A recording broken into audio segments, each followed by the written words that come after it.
ठीक है, तो स्विंग ट्रेडिंग का कल आइडिया लिया था, आज हम इसके बारे में और डिटेल में सीखेंगे कि किस तरीके से हम अपनी ट्रेड्स को डिजाइन कर सकते हैं। ठीक है, लॉसेस का क्या चीज रहती है, रिस्क कितना लेना है, पोर्टफोलियो कैसा बिल्ड करना है, इन सारी चीजों की हम आज बात करेंगे। पहली बात, कल कैपिटल की बात करनी रह गई थी। देखो, आप अगर नए नए स्विंग ट्रेड करना स्टार्ट कर रहे हो तो आपको पहले मार्केट में स्विंग ट्रेडिंग को टेस्ट करना पड़ेगा।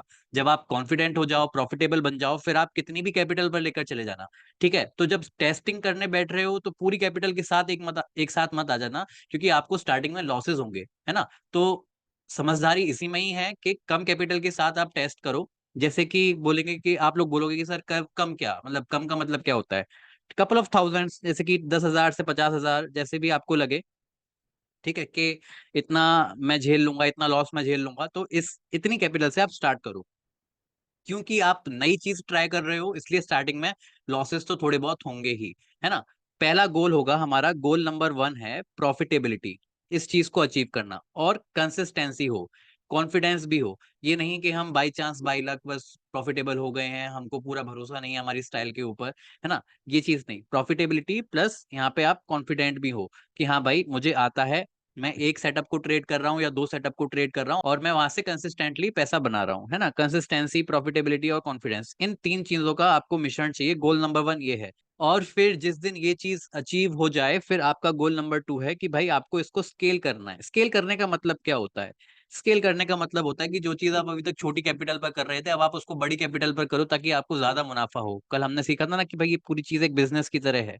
ठीक है। और जब बात रहती है स्केल करने की, तो तब आप मार्जिन भी यूज कर सकते हो। स्टार्टिंग में इस चीज से बिल्कुल बचकर रहो, मार्जिन वगैरह भूल जाओ कि हमने कहा भी है।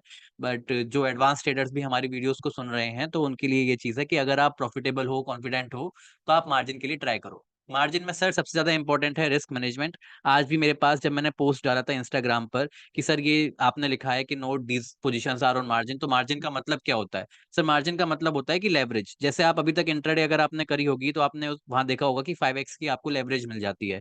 ठीक है, ऐसे ही आपको स्विंग ट्रेडिंग में 2.5x तक की लेवरेज मिल जाती है। ठीक। जीरोधा वगैरह तो ये आपको प्रोवाइड नहीं करते हैं, बाकी कुछ ब्रोकर्स हैं जो प्रोवाइड करते हैं, जैसे कि धन हो गया, एंजल वन हो गया, एम स्टॉक हो गया। तो ये ब्रोकर्स अलाउ करते हैं। मैं क्या यूज करता हूँ? मैं धन को यूज करता हूँ, है ना। और ठीक है, अच्छा है लेवरेज। एक चीज मैं यहाँ पर मेंशन करना चाहूंगा कि सर अगर आपको रिस्क मैनेजमेंट आपका बहुत अच्छा है, अगर आपका रिस्क मैनेजमेंट बहुत अच्छा है तो आप मार्जिन को यूज कर सकते हो। और अगर आपका रिस्क मैनेजमेंट बुरा है, मतलब कि आपको ये पता नहीं रहता कि कितनी पोजीशन लेनी है, कितना स्टॉप लॉस लेना है, कितना लॉस बियर करना है, और आपको मार्केट में लॉसेस लेने नहीं आते हैं, तो इसलिए पहले मार्जिन को अवॉइड करना। जिसका रिस्क मैनेजमेंट पुअर है वो मार्जिन से बिल्कुल बचकर रहे, क्योंकि वो मार्जिन सर कैपिटल को बर्बाद कर देगा, इसलिए, है ना। इस चीज को आप ध्यान रखिएगा। इसलिए पहली जो चीज है वो है विदाउट मार्जिन। अब ये मार्जिन और विदाउट मार्जिन डिस्कस करना भी सही था, क्योंकि आज हम पोर्टफोलियो बिल्डिंग की भी बात करेंगे। ठीक है, उसमें भी ये डिस्कस किया जाएगा, पोर्टफोलियो कैसे बिल्ड करना है। देखो, स्विंग ट्रेडर का जो पोर्टफोलियो होता है, पोर्टफोलियो का मतलब ये मत समझो कि आप महीने महीने पोजीशंस को होल्ड करने बैठोगे, 6 महीने 10 महीने नहीं। एक जो स्विंग ट्रेडर की जो पोजीशंस रहती हैं वो वीक्स के मल्टीपल में रहती है, कि 1 हफ्ता, 2 हफ्ता, 3 हफ्ता। ठीक है, इतनी आपकी पोजीशंस होल्ड कर आप करोगे, राइट। और तो यहाँ पे जो without margin, everything from now I will discuss will be on without margin. तो आपको जितनी भी आपको पोजीशंस लेनी है, ट्राई करो कि 6 से 8 आप पोजीशंस बनाओ, 6 से 8 पोजीशंस। क्योंकि बहुत ज्यादा कंसंट्रेटेड भी नहीं करना है और बहुत ज्यादा डाइवर्सिफाई भी नहीं करना है। जब आप 6 से 8 पोजीशंस लेकर चलोगे, और मान लो कि आप 100% इन्वेस्टेड हो, तो आपका पोजीशन साइज पर ट्रेड कितना आएगा? जहां तक मुझे लगता है कि आपका पोजीशन साइज पर ट्रेड 12 से 13% बैठेगा। क्योंकि अगर आप 10 पोजीशन लेकर चलोगे, और 10% का पोजीशन साइज ऑन 10 पोजीशंस, मतलब कि आपने 10 पोजीशन बनाई, 10 स्टॉक्स में पैसा डाला, और हर एक में 10 10 10 10% डाल दिया, तो आपका 100% कैपिटल वहां पे इन्वेस्ट हो जाएगा। अब यहाँ पर हम कह रहे हैं कि आपको 10 स्टॉक्स में नहीं डालना है, विदाउट मार्जिन 10 स्टॉक्स थोड़े ज्यादा हो जाएंगे। ओके। अगर आप मार्जिन के साथ ट्रेड कर रहे हो तो ठीक है, 10 से ज्यादा स्टॉक्स हो सकते हैं, उसमें रिस्क थोड़ी बढ़ जाती है। तो विदाउट मार्जिन 10 से 10 स्टॉक्स बहुत ज्यादा हो जाएंगे। ट्राई करो कि 6 से 8 पोजीशंस ही आपके पोर्टफोलियो में रहें, है ना। 6 रहें, 5 6 पोजीशंस भी रहें तो भी काफी है। ठीक। अब क्या करना है? जब भी आप अपनी इनिशियल पोजीशन खोलो, ठीक है, तो यहाँ पे हम बात कर रहे हैं अब रिस्क मैनेजमेंट की। तो जब भी आप अपनी रिस्क इनिशियल पोजीशन खोलो, तो ट्राई करो उसको 10 से 15% की उसमें रखने का, गिवन कि ओवरऑल मार्केट बुलिश है ना, मार्केट में सब अच्छा हो रहा है, ओवरऑल मार्केट बुलिश है। जैसे कि फिलहाल ओवरऑल मार्केट बुलिश है ना। अब जैसे मार्केट कुछ ज्यादा गिर जाता है तो हम इस चीज को रिड्यूस कर दें, तो हम अपनी पोजीशन साइज को कम कर लेते हैं। आप में से जो लोग व्हाट्सएप पर एक्टिव हो तो उन लोगों ने देखा होगा कि कैसे हमने पोजीशन साइज को कम किया था, बहुत ज्यादा कम किया था। पिछले 2 हफ्ते से पिछले के मैसेजेस को देखना, तो वहां पे एक चीज आपको बहुत ज्यादा रिपीट होती हुई दिखेगी कि भाई पोजीशन साइज को कम करो, कम करो, कम करो। व्हाई?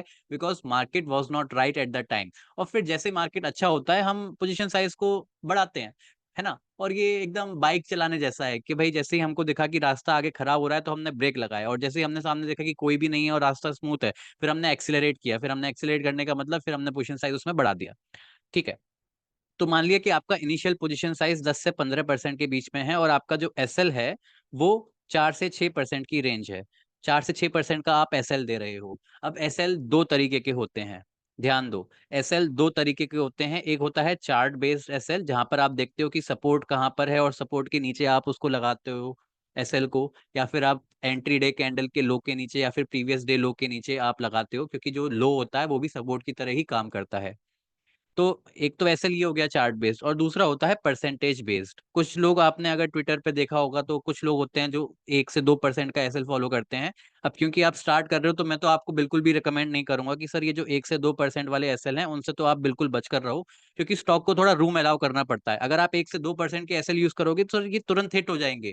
आप जॉब पर जाने वाले बंदे हो तो आप 2% के एसएल के साथ मार्केट में सर्वाइव नहीं कर सकते हो, बिल्कुल आप अवॉइड करना इस चीज को। कल भी हमने बात करी थी कि कंफ्यूजन नहीं रखना है, क्लैरिटी के साथ हम ट्रेड करेंगे। और मैं एक ऐसा बंदा हूं जो आपको क्लैरिटी लेकर आएगा आपके जीवन में, आपको कभी भी कंफ्यूज्ड नहीं रखेगा। ओके।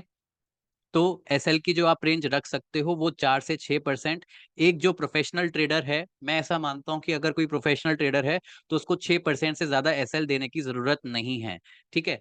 उसका जो एसएल है वो 6% की रेंज में रहे तो अच्छा है। जब भी आपको लगे कि आपका एसएल 6% से ज्यादा हो रहा है तो आप एक चीज समझ लेना कि आप या तो स्टॉक को चेस कर रहे हो, है ना, स्टॉक एक्सटेंडेड हो गया है। तो वहां पे आप ये कर सकते हो कि थोड़ा वेट कर लो कि थोड़ा आपको कुछ कंसोलिडेशन वगैरह मिल जाए। 6% से ज्यादा एसएल रखने की मुझे नहीं लगता कि एक प्रोफेशनल ट्रेडर को जरूरत है। तो मान लिया कि किसी ने पोजीशन साइज ओपन किया, इनिशियल पोजीशन साइज 12% की पोजीशन साइज ओपन कर ली। अगेन मैं आपको ध्यान दिलाऊंगा कि मार्केट अच्छा होना चाहिए। अगर एक मार्केट खराब है, बुरा मार्केट है, तो वहां पे हम पोजीशन साइज को कम कर लेते हैं सर, 5% की पोजीशन साइज भी कर लेते हैं। इनिशियल पोजीशन साइज जो हम यहाँ पे 12% डिस्कस कर रहे हैं। ठीक है, तो इस चीज का ध्यान दीजिएगा। तो मान लिया कि 12% का इनिशियल पोजीशन साइज है और 5% का वो एसएल यहाँ पर यूज कर रहा है, तो आपकी जो रिस्क हो गई इसमें ऑन टोटल इक्विटी, आपके टोटल पोर्टफोलियो पे जो आप ओपन रिस्क इस टाइम पर ले रहे हो, इन दोनों को आपको बस मल्टीप्लाई करना है।